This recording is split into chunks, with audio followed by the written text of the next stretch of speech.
Hello everyone and welcome to my YouTube channel. आज हम बात करने वाले हैं best recovery rate of corona virus किस देश का है और इसमें हमारा भारत देश कहां खड़ा है। लेकिन उससे पहले मैं आपको बता दूं, मेरा नाम अमित कुमार सिंह है और आप मुझे वेरियस सोशल मीडिया प्लेटफॉर्म पर फॉलो एंड सब्सक्राइब कर सकते हैं। अगर हम देखें, कोरोना वायरस पूरी दुनिया में लगातार बढ़ रहा है, लेकिन कुछ देशों ने कोरोना वायरस को काफ़ी हद तक कंट्रोल भी किया है। जब मैं वीडियो रिकॉर्ड कर रहा हूँ तब कोरोना वायरस के टोटल केसेस पूरी दुनिया में 45 लाख से भी ज़्यादा हो चुके हैं और जो टोटल मौतें हैं कोरोना वायरस की वजह से 3 लाख से भी ज़्यादा हो चुकी हैं। बट खुशी की बात यह है कि बहुत सारे लोग कोरोना वायरस से स्वस्थ रिकवर्ड हो चुके हैं, जिसकी संख्या है 17 लाख से भी ज़्यादा।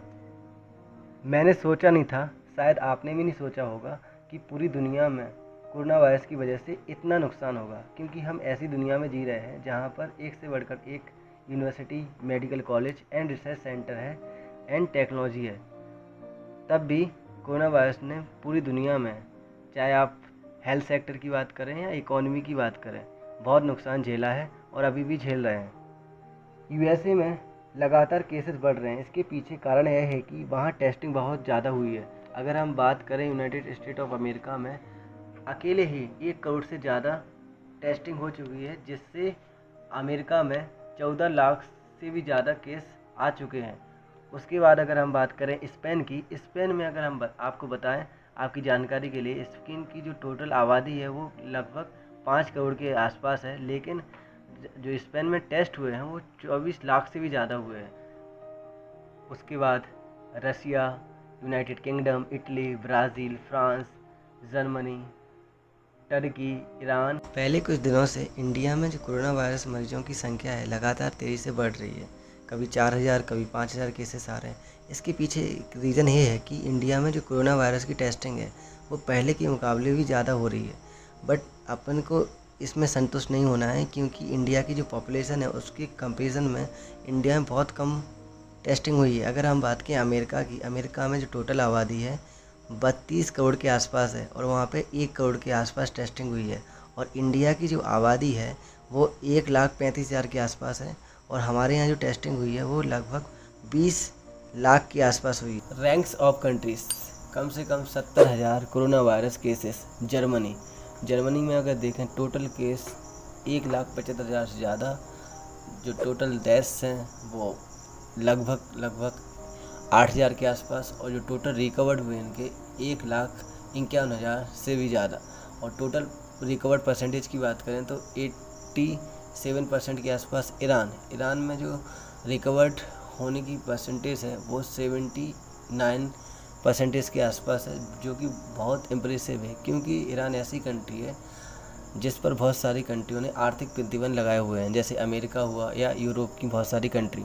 उसके बाद आप देखें टर्की 72%, स्पेन 68%, इटली 48%, कनाडा 48.88%, उसके बाद ब्राज़ील 38.21%, उसके बाद हमारा प्यारा भारत 35.17%, उसके बाद फ्रांस, फिर पेरू, फिर रसिया, उसके बाद यूएसए। चाइना को मैं काउंट करूँगा नहीं, इसलिए स्टार लगा के रखा है, क्योंकि चाइना के जो आंकड़े हैं वो कितने उसमें सच्चाई है ये किसी को भी नहीं पता। ग्लोबल मीडिया भी इसको कवर कर रही है और इस पर काफ़ी आर्टिकल लिखे जा रहे हैं। आप द न्यूयॉर्क टाइम्स का आर्टिकल देख सकते हैं, a German exception, why the countries corona virus death rate is low. The pandemic has hit Germany hard with more than 1 lakh people infected, but the percentage of fatal cases has been remarkable low compared to those in many neighboring countries। अब हम देखते हैं कि Germany में corona virus का recovery rate इतना अच्छा क्यों है और इसके पीछे क्या वो रीज़न है जिससे जर्मनी काफ़ी हद तक कोरोना वायरस को कंट्रोल कर पाया है। सबसे पहला रीज़न है, जर्मनी में total number of critical care beds पूरी दुनिया में सबसे ज़्यादा है। इसके लिए आप फाइनेंशियल टाइम्स की रिपोर्ट देख सकते हैं। Total numbers of critical care beds पर 1 लाख ऑफ पॉपुलेशन जर्मनी में सबसे ज़्यादा 29 है ऑलमोस्ट। उसके बाद Austria, Romania, Hungary, Italy, France, Spain, Poland, उसके बाद यूनाइटेड किंगडम एंड फिर ग्रीस। सारी की सारी यूरोपियन कंट्री हैं। या ना इसमें ना अमेरिका है, ना इंडिया है, ना रसिया है। पूरा यहाँ पे आप देख सकते हैं पूरा यूरोप का दबदबा। रीजन है डॉक्टर्स पर कैपिटा।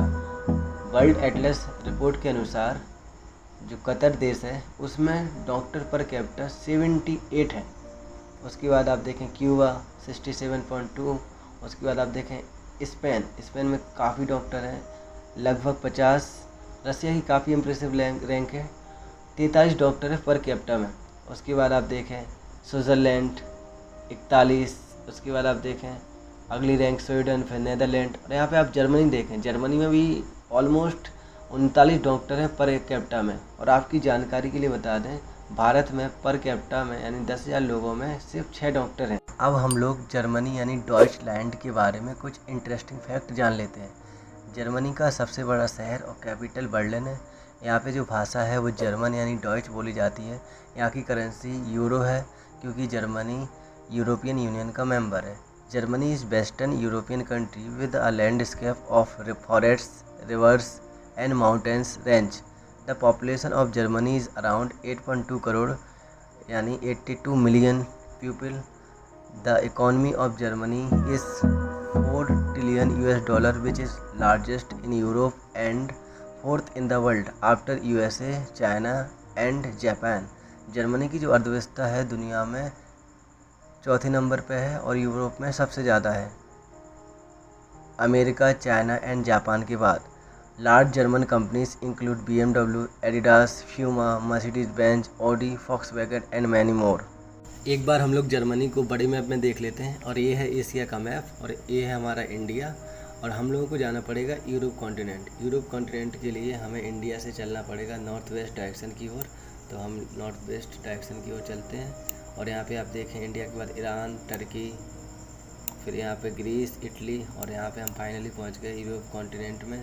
और यहाँ पे यूरोप का शक्तिशाली देश जर्मनी जो बॉर्डर शेयर करता है Switzerland, France, Luxembourg, Belgium, Netherlands, Denmark, Poland, चेक Republic and Austria. Thank you for watching.